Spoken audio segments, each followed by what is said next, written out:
तो speculative philosophy of history और ये एनालिटिकल फिलॉसफी ऑफ हिस्ट्री, ये दो क्षेत्र हैं। इसमें आप बहुत सारी चीजें पढ़ते हैं, तो उसमें ऑब्जेक्टिविटी एक बहुत महत्वपूर्ण उसका पक्ष है, और एक जो है वो कारण कार्य का या कारण परिणाम का जो सिद्धांत है, वो दो बहुत महत्वपूर्ण पक्ष हैं इसके। ऑब्जेक्टिविटी पर तो इतिहास की पूरी फाउंडेशन बनी हुई है। तो क्या इतिहास ऑब्जेक्टिव होता है? तो उसमें तरह तरह के उत्तर दिए जाते हैं। तो मैं ये क्रिटिकल फिलॉसफी ऑफ हिस्ट्री का ही अंग है। तो सबसे पहली बात तो ये है कि ऑब्जेक्टिविटी का मतलब क्या है। जैसी वस्तु है उस अनुरूप कथन वो ऑब्जेक्टिव होता है। ये जो है थियरी ऑफ कॉरस्पॉन्डेंस है। मतलब जो जैसी चीज है उससे कॉरस्पॉन्ड करता हुआ मेरा यदि कथन है या स्टेटमेंट है, तो वो ऑब्जेक्टिव है और ट्रू है ना। मैं यदि कहूं कि ये पानी की बोतल है, छोटी बोतल है, तो ये इस बोतल के संबंध में जो कथन है, इस वस्तु के संबंध में जो कथन है, ये वस्तुनिष्ठ कथन है। ठीक है, इसे आमतौर पे वस्तुनिष्ठ माना जाता है, और यही जो है साइंसेस में आपको देखने को मिलता है। नेचुरल साइंसेस में उनका लक्ष्य भी यही है। लेकिन इतिहास में जिसकी चर्चा होती है, जिस वस्तुनिष्ठता की बात करें यदि हम, तो क्या वैसी वस्तुनिष्ठता संभव है? जब हम कहते हैं कि रूस की क्रांति ऐसी ऐसी थी, तो उसे इस बोतल की तरह से दिखाया थोड़ी जा सकता, नहीं दिखाया जा सकता। तो फिर वहां कैसे वस्तुनिष्ठता होगी? मेरे लिए या इनके लिए जो रूस की क्रांति है, वो अलग अलग तरह से दिखेगी, दिख सकती है, ना भी दिखे, दिख सकती है। फिर क्रांति शब्द जो है अपने आप में यदि उसको देखें, तो रूस की क्रांति नहीं थी, फ्रांस की भी थी। इन दोनों की क्रांतियों में कोई मेल ही नहीं है। इससे भी पहले ग्लोरियस रेवोल्यूशन इंग्लैंड में हो जाता है, वो तो बिल्कुल अलग तरह का था। माओइस्ट रेवोल्यूशन है चीन में होता है। ईरान में जो रिलीजियस या जिसको इस्लामिक वो कहते हैं रेवोल्यूशन, वो होता है शाह ऑफ ईरान के खिलाफ। बहुत रेवोल्यूशंस होते हैं ऐसे। तो फिर क्रांति जो है, फिर ये अपने आप में इसका कोई अर्थ बनाना पड़ेगा आप। वो अर्थ जो है उस क्रांति को वस्तुनिष्ठता देगा। तो क्या होती है क्रांति? उसमें सामान्य सी एक वाक्य में कह सकते हैं कि किसी भी व्यवस्था में आने वाला या किया जाने वाला, किसी व्यवस्था में, किसी विचार व्यवस्था में, किसी सामाजिक व्यवस्था में, किसी राजनीतिक व्यवस्था, जोड़ते जाइए जितनी व्यवस्थाएं हैं, इन सब व्यवस्थाओं में आने वाला आमूलचूल परिवर्तन या ट्रांसफॉर्मेशन जो है, वो क्रांति होता है। अब ये क्रांति फिर विभिन्न प्रकार की हो गई। अब इन क्रांतियों की जब आप बात करेंगे, तो उन क्रांतियों को लेकर कई तरह के विवाद होंगे। विवाद इस बात को लेकर तो नहीं होगा कि क्रांति है, इस बात को लेकर होगा कैसी है ये क्रांति, क्या इसके कारण क्या है। वहां पर आकर जो है समस्या उत्पन्न होती है, ऑब्जेक्टिविटी की प्रॉब्लम होती है। इसलिए आप ये ध्यान रखिए हमेशा, हिस्ट्री में ऑब्जेक्टिव जो है वो फैक्ट्स तो हो सकते हैं, तथ्य, इंटरप्रिटेशंस जो हैं वो कभी ऑब्जेक्टिव नहीं होते। वो जो इंटरप्रिटेशंस हैं उनकी जो ऑब्जेक्टिविटी है, तो उनकी जो ऑब्जेक्टिविटी है इंटरप्रिटेशंस की, वो ऑब्जेक्टिविटी ना होके प्लॉजिबिलिटी होती है। प्लॉजिबिलिटी क्या कहेंगे?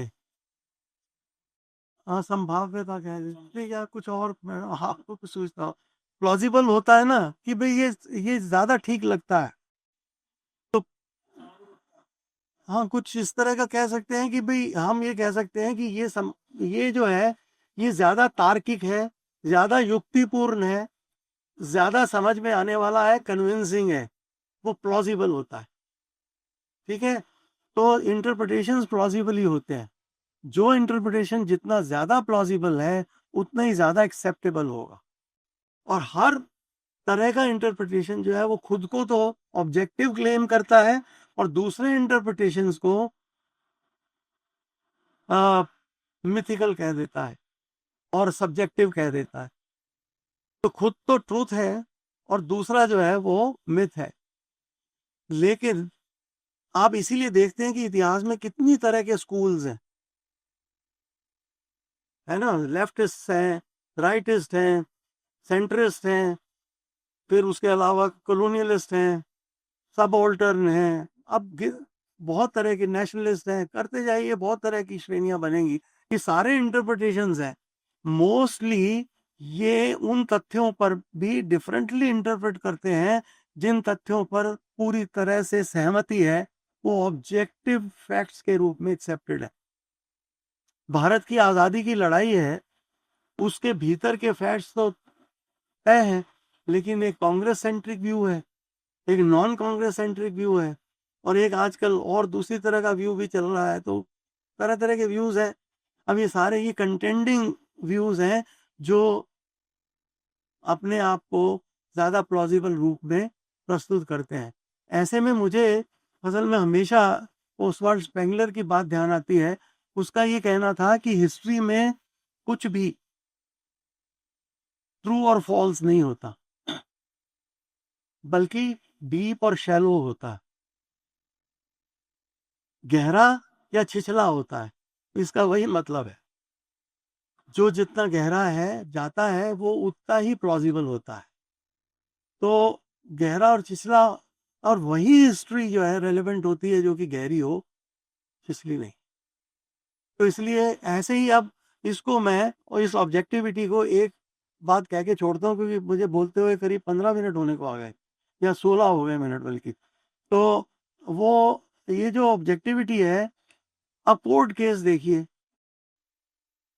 कोर्ट केस में क्या होता है, हो चुकी हुई घटना जो है उसका दोनों पक्ष, पक्ष विपक्ष, उसको रिक्रिएट करते हैं, रिकॉन्स्ट्रक्ट करते हैं, है ना। उनका जो रिकॉन्स्ट्रक्शन होता है वो उन्हीं फैक्ट्स पे बेस्ड होता है जो कॉमन फैक्ट्स हैं। वो एक ही घटना को, एक ही घटना चक्र को, एक ही वस्तु स्थिति को अपने अपने ढंग से कोर्ट में रिकंस्ट्रक्ट करते हैं। जिसका ज्यादा युक्तिपूर्ण या लॉजिकल और प्लॉजिबल होगा, उसके बेसिस पे वो जो है जीत जाता है केस, वो एक्सेप्ट हो जाता है ना। तो और ये उसके लिए कहा जाता है ये ऑब्जेक्टिव है। तो ये ऑब्जेक्टिविटी का यही रूप मोर और लेस हिस्ट्री में बनता है।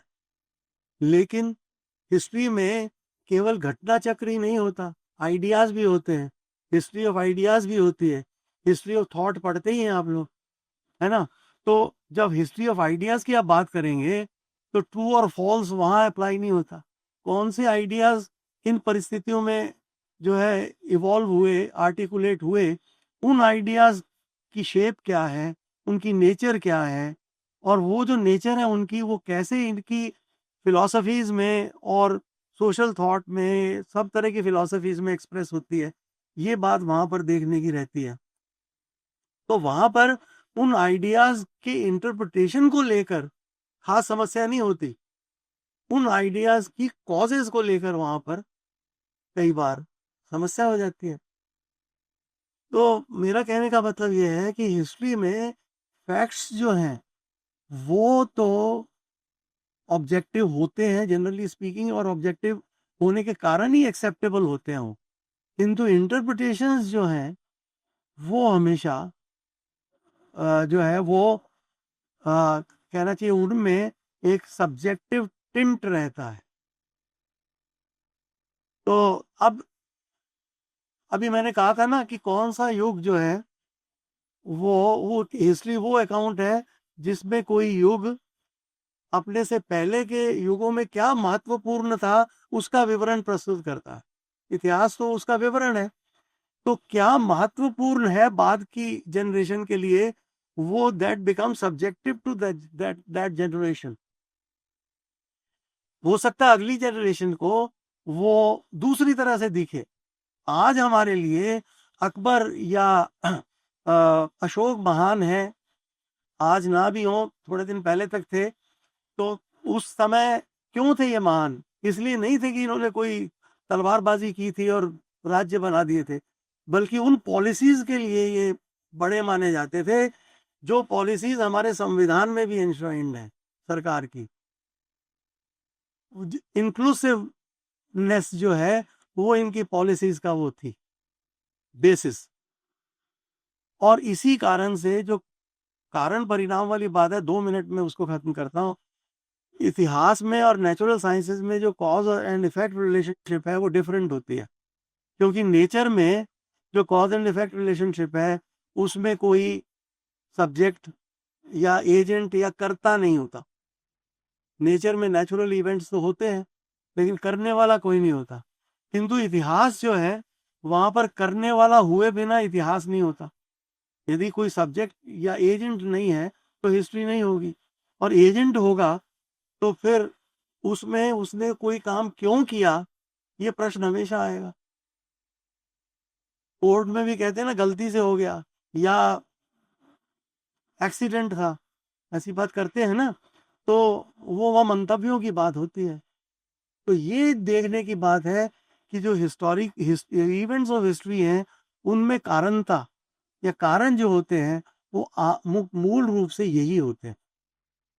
आप कहेंगे क्यों, बाढ़ आई उससे सभ्यता नष्ट हो गई, तो उसमें तो नेचुरल इवेंट है वो। लेकिन वहां देखने की बात यह है कि बाढ़ आई तो सभ्यता नष्ट नहीं भी हुई।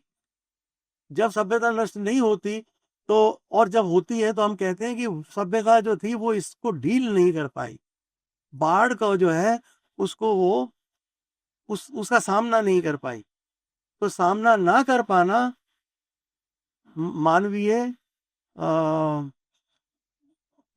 कमजोरी है। तो इतिहास जो है इसीलिए मनुष्य के पुरुषार्थ का इतिहास होता है। तो इसलिए यहाँ जो कारणता है वो वो ऐसे होने के कारण से, क्योंकि मंतव्यों की बात होती है, मंतव्य जो है उनके इंटरप्रिटेशंस जो हैं वो उनको ऑब्जर्व करने वाले के इंटरप्रिटेशंस पे बेस्ड होते हैं। इसके कारण वो सब्जेक्टिव टिंट आती है, और यही कारण है कि वो जो ऑब्जेक्टिविटी है वो इंटरप्रिटेशन में हमें दिखाई नहीं पड़ती। This easy very needs उसकी पे पता किया